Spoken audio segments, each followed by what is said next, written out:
They're customers, they're not anything special. Customers are such like little bitches, and like all the time it's all about like pleasing the customer.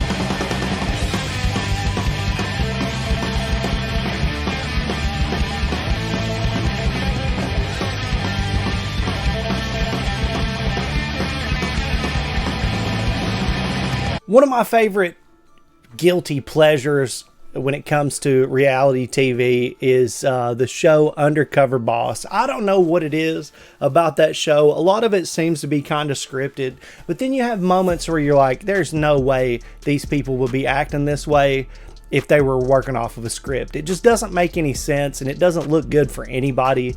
So that makes me have a little bit of hope that maybe there's some legitimacy to the show, especially when people are like having mental breakdowns, crying, and you know, these people, these bosses give them these incredible gifts or what have you. It seems like, you know, it's pretty legit situation that's going on, but who really knows? At the end of the day, we can hope and just take it for face value. It's just entertainment anyway.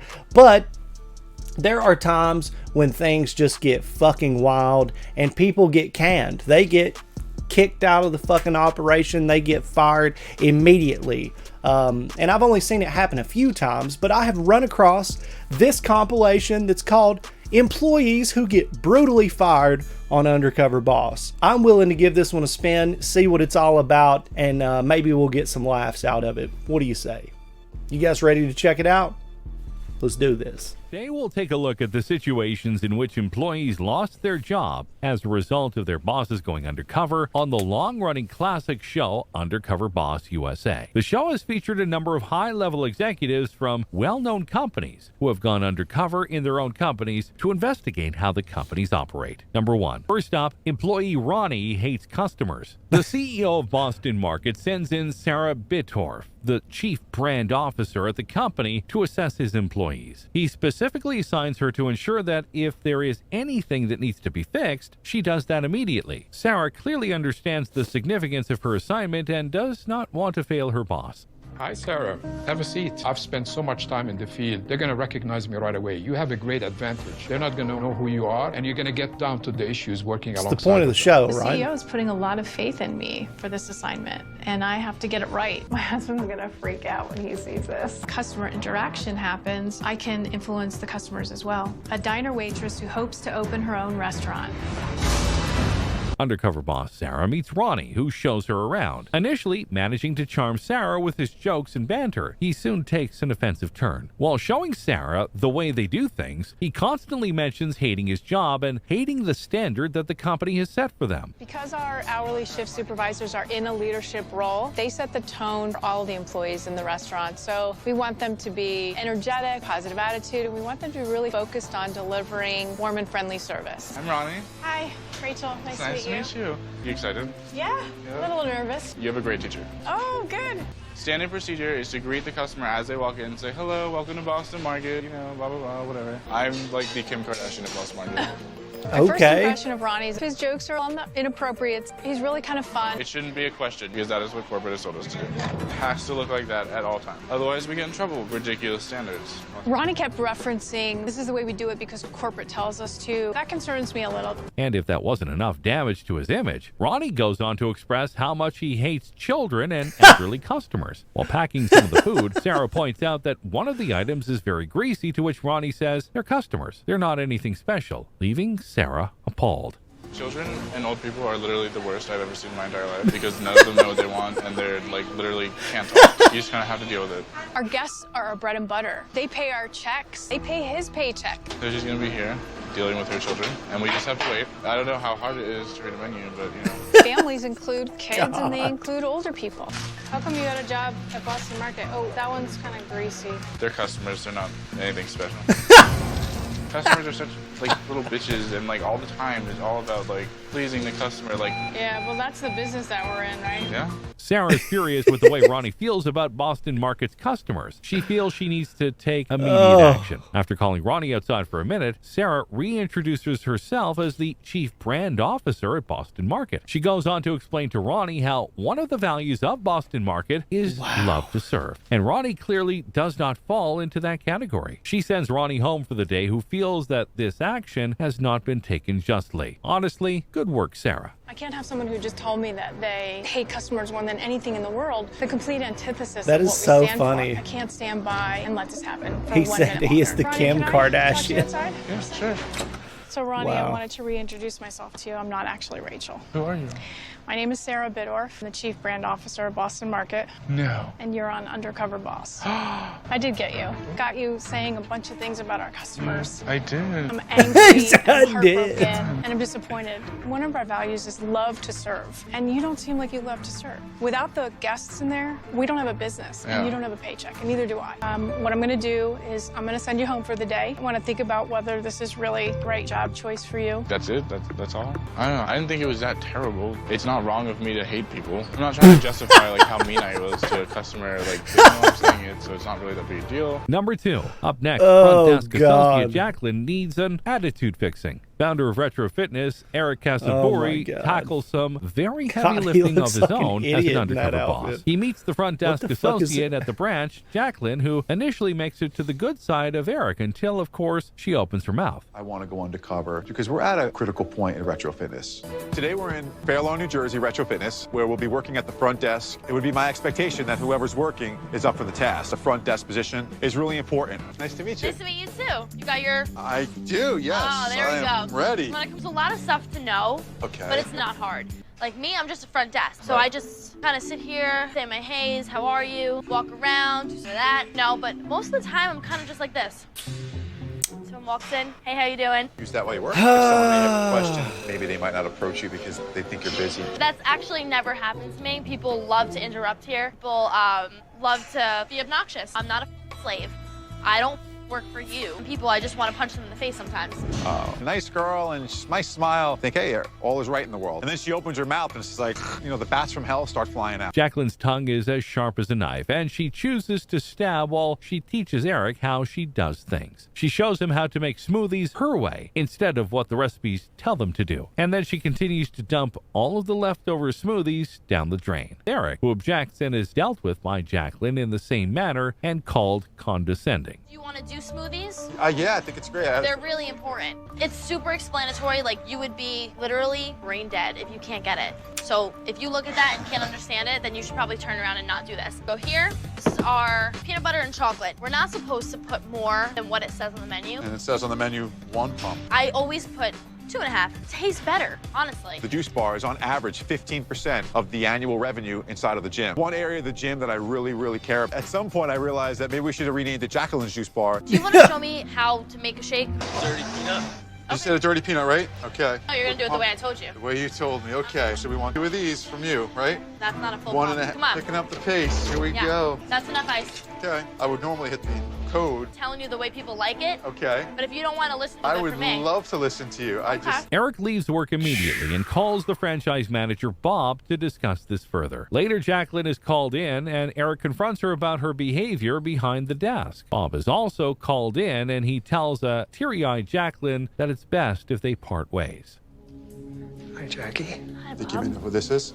Yes, I know who it is. Hi, Eric. Bob, I called you in because you're my franchisee and Jacqueline's direct boss. What I witnessed there was nothing shy of scary. In fact, I left the job early. I had to get the hell out of there. I said, I gotta call Bob. I can't believe there's someone on the Damn. staff that's doing this at this club. You're aware of what he told me, right? No, yeah, I know everything, but like, you know me, Bob. And do you ever see that? You did it in front of the CEO. Drive 72 miles to get to that club every day. Seriously, no, this needs to be like talked about how like the CEO of the company right in front of my face staring at me. I would never have an employee like that behind my counter. You know that. You have to part ways. There's nothing else I could do. Thank you, Jacqueline.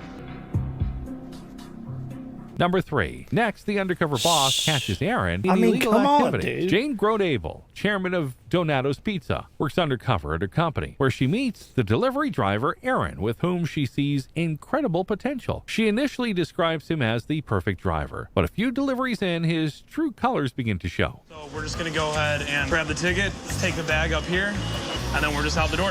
Okay. And when we get up there, we gotta grab the pizza. Okay.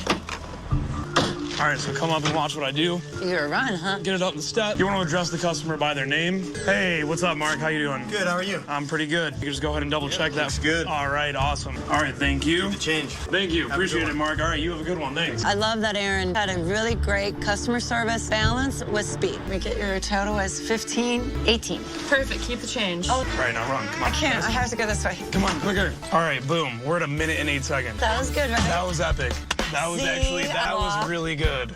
Aaron's perfect picture of what a delivery driver is. He Okay. is fast, he's nonstop, the perfect delivery driver. Aaron confesses that sometimes when he has a few extra minutes on hand, he tends to join some of the customers who invite him over to smoke pot and then continues driving and making deliveries. An occurrence that enrages Jane immensely.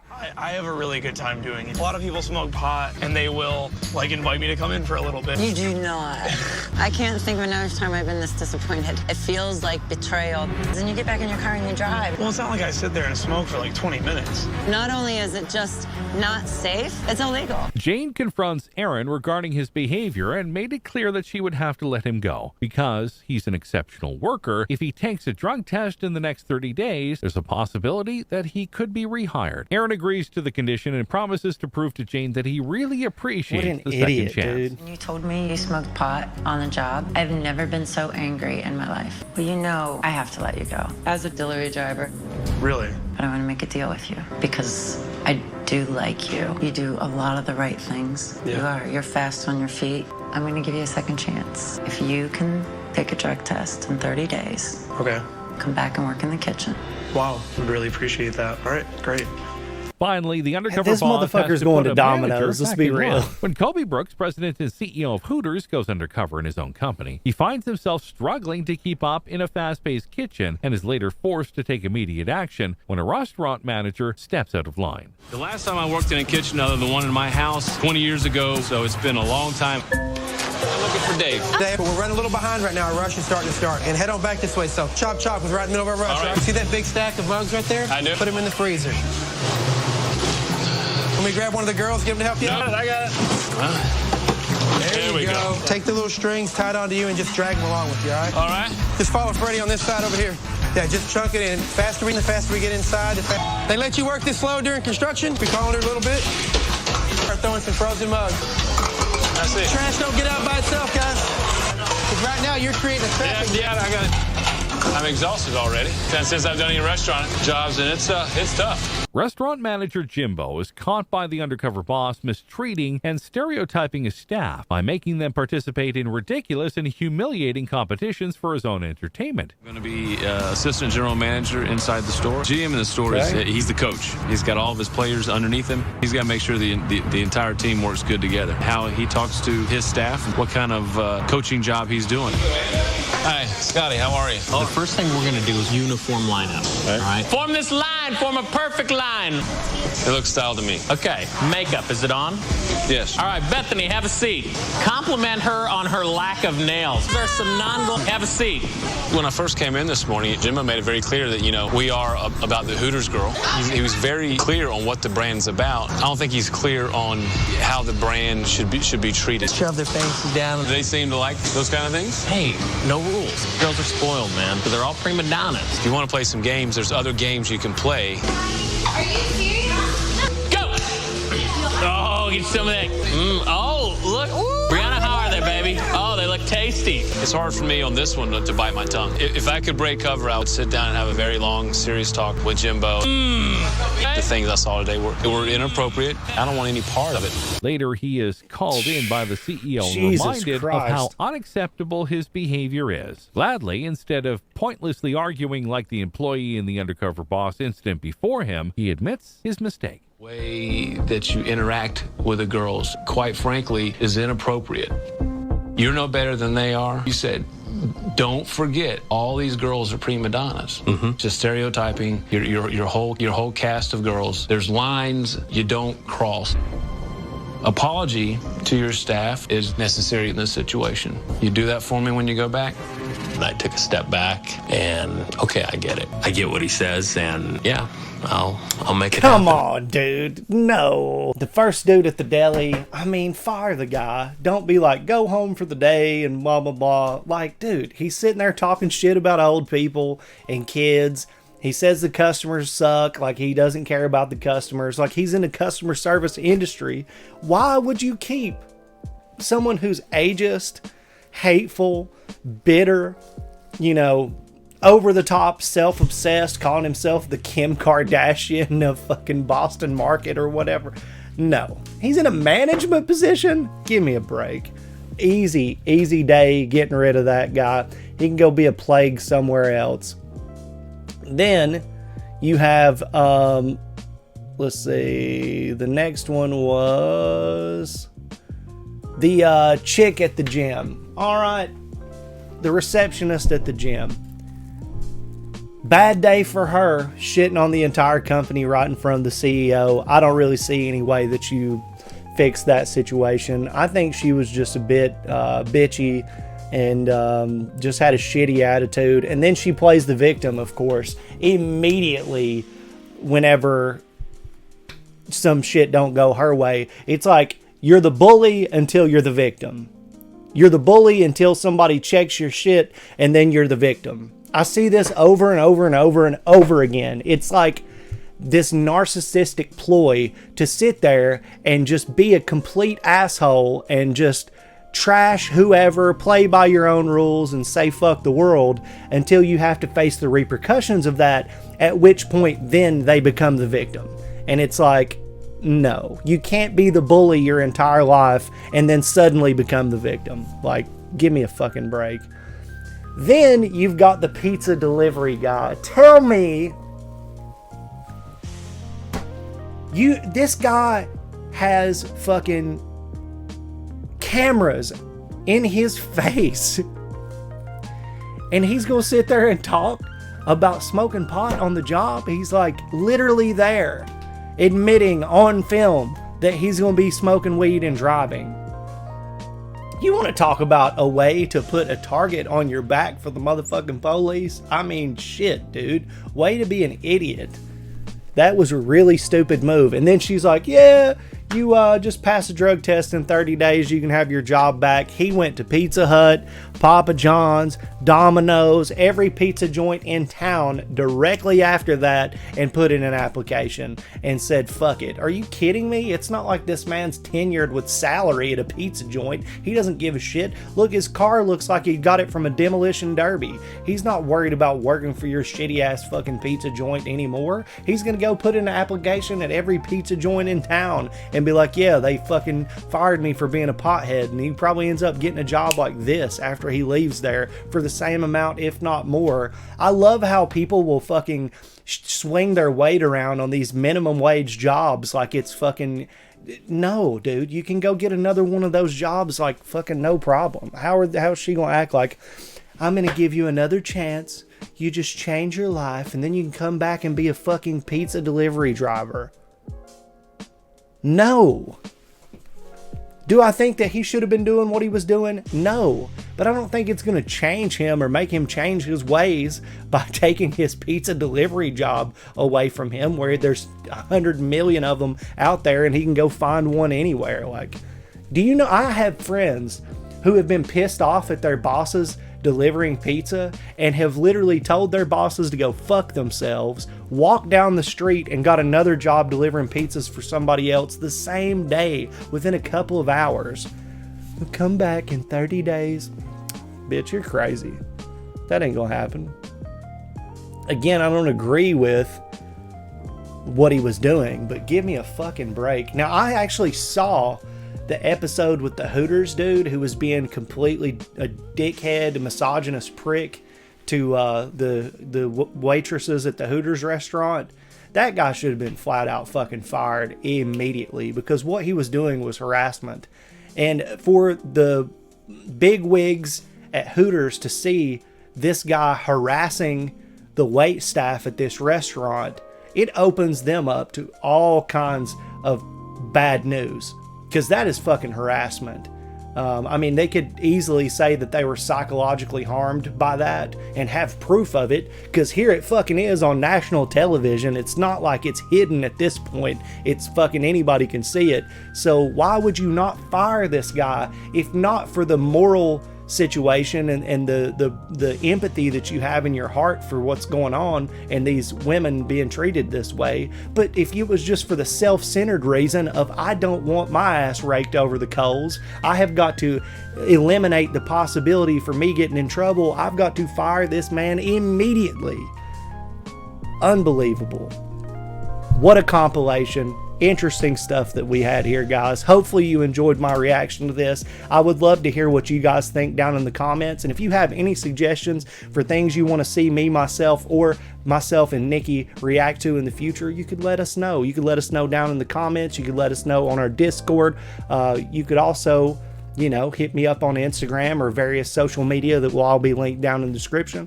Thank you guys for hanging out and watching this, and I will see you next time.